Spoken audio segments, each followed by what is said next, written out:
The detonation comes at 03:14 local time. One moment the MV Sunyan Star is threading the northbound lane of the Strait of Hormuz at 11 knots. 80,000 tons of crude under her keel, running lights on, AAS broadcasting her position to anyone who cares to look. The next moment, the sea beneath her starboard bow erupts. A column of white water, then orange, then black, and 30 meters of her hull plate folds inward like paper. The shockwave rolls across the strait fast enough to rattle the bridge windows of an Arleigh Burke destroyer 6 nautical miles astern before the sound even arrives. The tanker shudders. She lists 4 degrees to starboard inside the first 30 seconds. Her master hits the emergency button before the list reaches 5. Distress signal goes out on channel 16. Position 26.4 degrees north, 56. 3 degrees east. Right in the middle of the traffic separation scheme, the designated lane that carries roughly a fifth of the world's seaborne oil, through 30 miles of water that Iran can see from its own coastline. The mine was not an accident. It was not debris.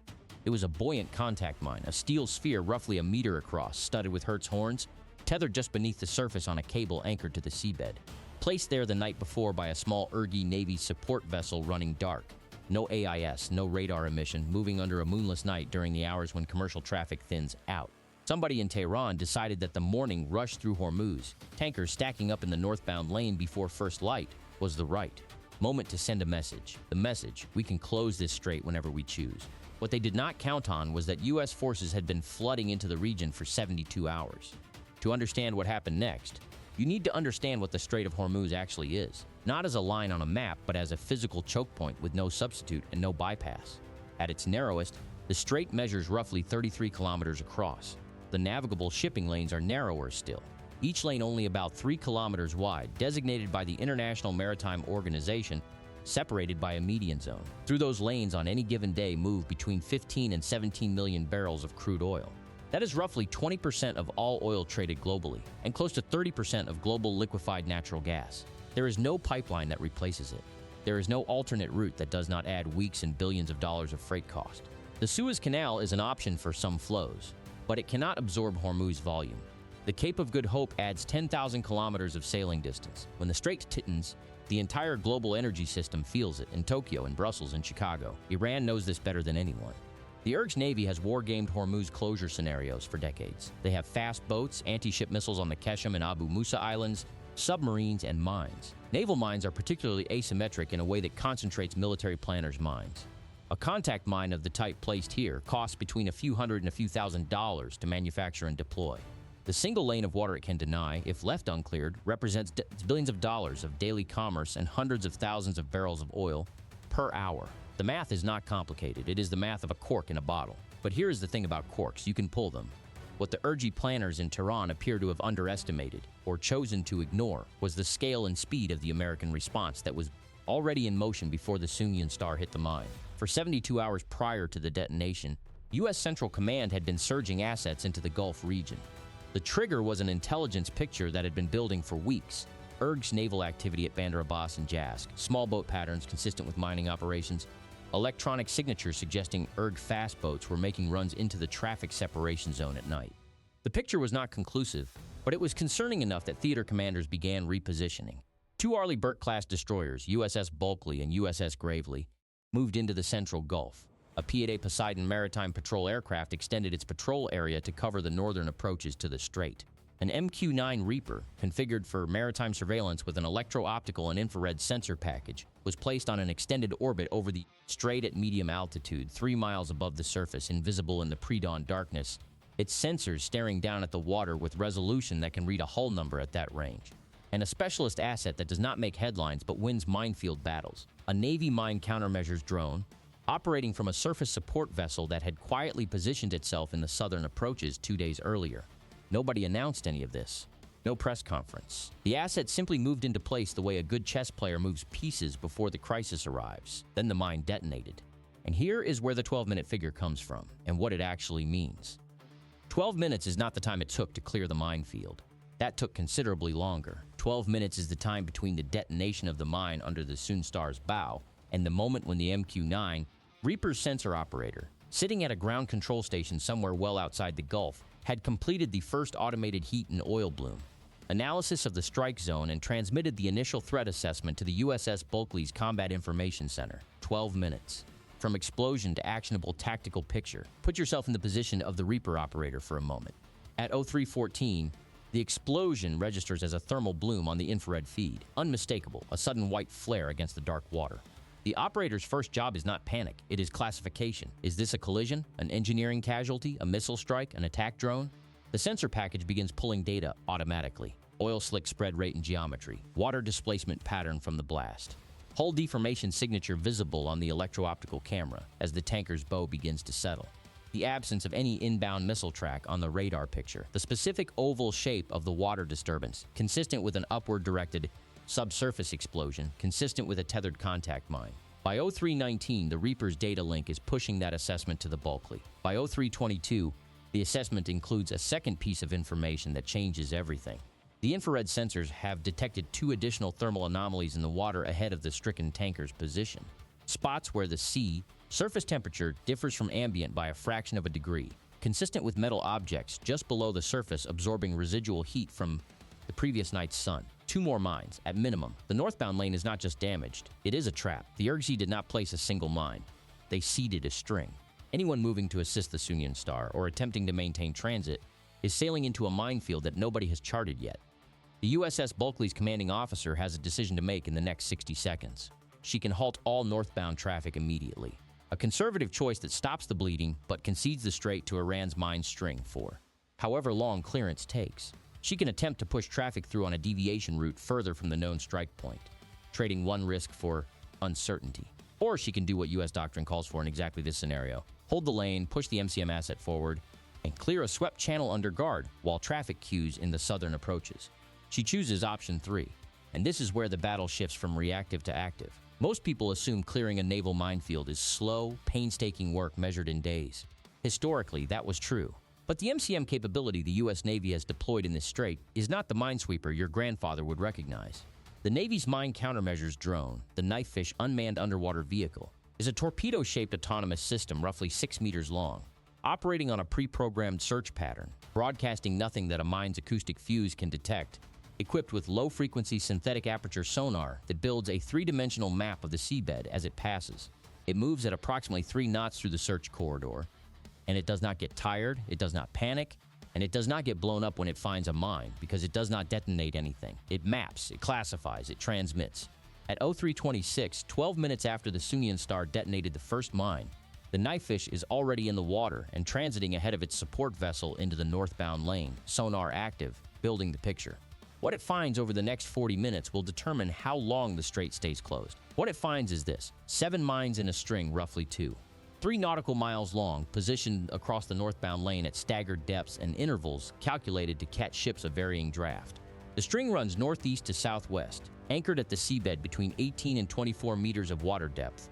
Cables adjusted so the mines float between 3 and 6 meters beneath the surface, deep enough to be invisible from a ship's bridge, shallow enough to catch the hull of a laden supertanker. The IRGC mine layer was professional work.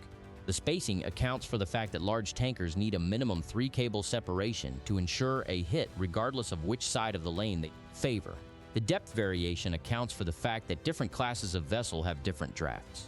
Somebody in the IRGC Navy who studied naval mining put this string together, but they made a mistake.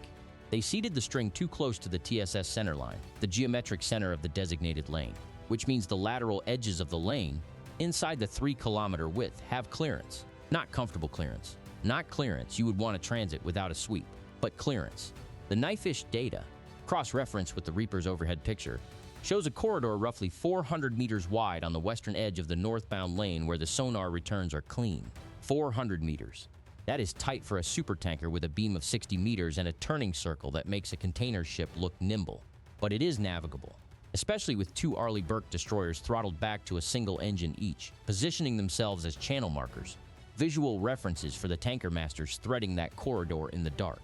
One detail that stuck with me when working through the sensor logs from this sequence: the Reaper operator noted in the after-action summary that the mine string's anchor points were visible on the sonar return not just as point targets, but as a pattern, evenly spaced, geometrically consistent, which made the string's full extent predictable from the first 4 contacts. Once you knew the spacing, you knew where the rest were. The IRGC's professionalism in laying the string became the very thing that made it readable. By 0440, the Knifefish has mapped the full string. By 0455, EOD teams from the support vessel have deployed in Mark V rigid hull inflatable boats to begin physical neutralization of the 3 mines closest to the cleared corridor's edge. The remaining 4, sitting outside the transit corridor, are marked with GPS-coded sonar buoys for subsequent neutralization. They pose no immediate threat to traffic routed through the western edge. At ZO5:12, the USS Bulkley broadcasts a navigational warning on Channel 16 and through the Maritime Safety Information System. Northbound traffic is cleared to resume transit via the temporary swept channel, western lateral edge of the TSS, following waypoints broadcast by the destroyers. Speed restriction, 8 knots maximum. Beam restriction. Vessels over 65 meters beam to hold and await escort. The strait, in the strictest operational sense, never fully closed. It was constrained. Traffic halted for approximately 2 hours, from the detonation at 0314 to the navigational warning at 0512. During those 2 hours, a queue of 14 laden tankers sat in the southern approaches, engines turning, masters on the radio. 2 hours. Against a mine string that the IRG almost certainly expected to hold the lane for days. The Sunyan Star, meanwhile, is fighting for her life. The detonation blew a hole in her starboard bow approximately 4 meters by 6 meters at the waterline. The forward cargo tanks are taking water. Her chief officer has sealed the watertight bulkheads, separating the forward section from the main cargo holds, which has slowed the flooding but not stopped it. She is listing 8 degrees by 04:00, and her master has ordered all non-essential crew to the portside muster station. A U.S. Navy rescue coordination asset, a Seahawk helicopter SH-60 Sierra variant scrambled from the USS Bulkley, reaches the Sunyan Star at 3:58, 44 minutes after the blast. The helicopter crew assesses the damage, confirms the crew muster count, and relays the structural assessment back to the destroyer. The tanker is not in immediate danger of sinking. The watertight subdivision is holding, but she cannot proceed under her own power, and she cannot swing at anchor in a mine-contaminated lane. 2 commercial salvage tugs, diverted from their port calls, are underway from Fujairah by 05. They will take 36 hours to complete the tow to port. The crew of the Sunyan Star, 23 mariners from 6 different countries, will get home. The ship will spend months in a Fujairah dry dock. The cargo will be transferred at anchor. The loss in vessel damage, cargo delay, and insurance claims will run into the tens of millions of dollars. Against a mine that cost the IRGC maybe $3,000 to manufacture and deploy. Here is what strikes me most clearly about this kind of warfare. The cost equation is not an abstraction. It is a deliberate strategy, and it works at the tactical level even when the operational outcome fails. The IRG spent pennies to force a 2-hour closure and produce a 9-figure bill in vessel damage and cargo disruption. The U.S. spent millions in sensor time, EOD assets, and destroyer fuel to reopen a lane that should never have been mined in the first place. Iran's plan to close the strait collapsed. The mission succeeded, but the ledger still reads in Tehran's favor on the cost side, which is the uncomfortable truth that military analysts rarely say out loud. Deterrence in a choke point is expensive for the deterrer. But here is the operational lesson that Tehran appears to have missed, and that matters more than the cost exchange. The IRG's mine strategy rests on a foundational assumption that seeding a mine string in the Hormuz TSS creates a problem that takes days to assess and weeks to clear, during which global oil markets convulse. Political pressure builds on Washington, and Iran negotiates from a position of demonstrated capability. The playbook has historical precedent: Operation Praying Mantis in 1988, the tanker war that preceded it, the Iranian mining of the Red Sea in the 1980s. Those operations took time to resolve. They caused real market disruption. What the 2020s version of that playbook does not fully account for is the sensor architecture that the U.S. Navy has built over the intervening decades specifically to defeat it. The MQ-9 Reaper in maritime configuration represents a capability that did not exist in 1988. Persistent overhead surveillance at standoff range with an infrared sensor capable of detecting the thermal signature of a mine, casing that has been in the water for 12 hours and has absorbed marginally more heat than the surrounding water. That margin, fractions of a degree, is enough for the sensor to flag an anomaly. The Knifefish represents a capability that did not exist even in the early 2000s. An autonomous unmanned underwater vehicle that can run a mine search pattern at a fraction of the acoustic signature of a manned minesweeper, faster and without the human risk. Here is the take that will probably get us some disagreement. The IRGC's decision to mine the Hormuz TSS in 2026, with American MCM assets pre-positioned and an MQ-9 on station overhead, was not a sophisticated strategic move. It was a legacy tactic executed against a sensor environment that had already rendered it near obsolescence.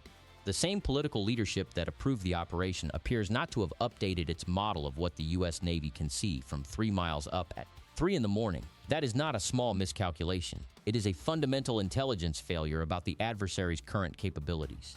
Most people assume that a minefield is a minefield, that once you seed it, you have created a problem that takes weeks to solve regardless of technology. The evidence from this operation tells a different story. With the right sensor stack in place before the mines go in, the problem compresses from weeks to hours. The 40-minute knife fish sweep that mapped a 7-mine string in a live operational environment is the evidence. 400 meters of swept corridor, opened inside 90 minutes of the initial detonation, is the evidence. The IRG seeded a trap. The trap was read before the sun came up, and then there is the question of what comes next. Because reopening the lane is one thing, making the point stick is another. By 06, with the swept corridor active and the first tanker, a 280, 0 deadweight ton VLCC carrying Saudi crude, making her transit under destroyer escort, the broader diplomatic and military signaling is already in motion. U.S. Central Command issues a brief statement confirming a mine incident in the Strait of Hormuz and the successful reopening of the northbound lane. No specifics about the knife fish, no specifics about the Reaper coverage. The statement says only that U.S. forces maintain freedom of navigation in the strait and that any attempt to interfere with it will be met with an appropriate response. The language is careful and deliberate, revealing the specifics of how the mine string was mapped. The sensor details, the timeline, the corridor assessment would tell Tehran exactly what the U.S. can see and exactly how fast.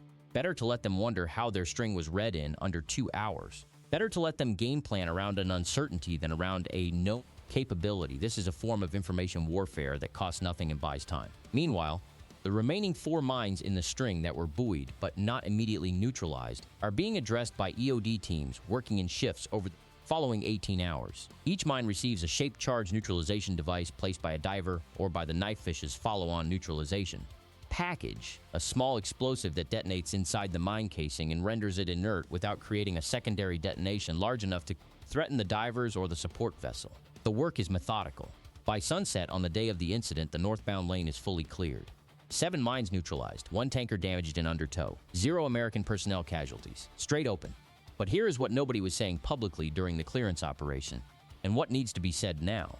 This outcome depended on assets being pre-positioned. It depended on an intelligence picture that was read correctly, on a decision to surge assets before the incident rather than after it, and on a sensor architecture that delivered a usable tactical picture in 12 minutes. Remove any one of those elements and the timeline stretches. If the knife fish support vessel had not been pre-positioned, the mine sweep would have waited for an asset to transit from Bahrain or Fujairah, add 6 to 12 hours minimum. If the MQ-9 had not been on orbit, the thermal anomaly detections in the lane would have waited for the next scheduled patrol overflight, or for a second ship to hit a second mine.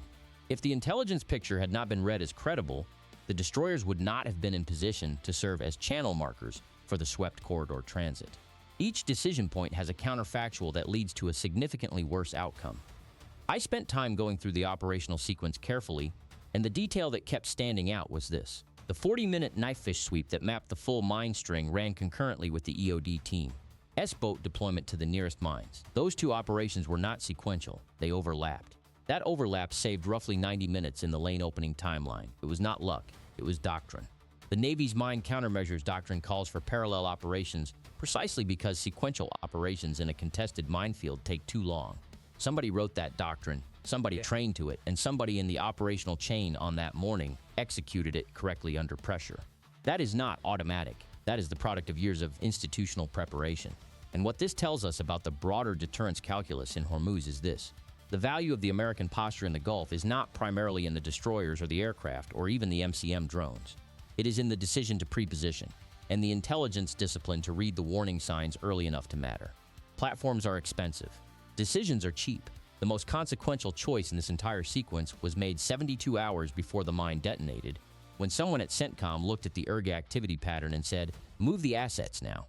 In Tehran, the aftermath of the Hormuz mine operation is a study in what strategic failure looks like when your adversary does not cooperate with your assumptions. The plan, as best as outside analysts can reconstruct it from the sequence of events, appears to have been this. A mine string in the TSS forces a closure of at least 48 hours, long enough for global oil prices to spike meaningfully, long enough for diplomatic pressure to build on Gulf states to ask the U.S. to stand down or negotiate, long enough for Tehran to point to the incident as proof that Iran holds a veto over global energy flows, 48 hours of leverage at minimal cost. What actually happened was a 2-hour disruption, a 14-tanker queue in the southern approaches, and an oil price spike of roughly $3 per barrel that partially reversed within the same trading session when the lane reopening was confirmed. Not 48 hours of leverage, not a market convulsion, a spike and a reversal driven by the speed of the American response. The mine string's existence, and the fact that it was mapped, neutralized, and publicly attributed without ambiguity, also created a secondary problem for Tehran that the IRGC planners probably did not fully model: legal and diplomatic exposure. The mining of an international shipping lane designated under UNCLOS is an act that leaves physical evidence. The anchor cables, the mine casings, the knife fish sonar imagery, the Reaper overhead footage. These are artifacts that can be presented to the United Nations Security Council, to the IMO, to the Lloyd's of London market that ensures global tanker fleets.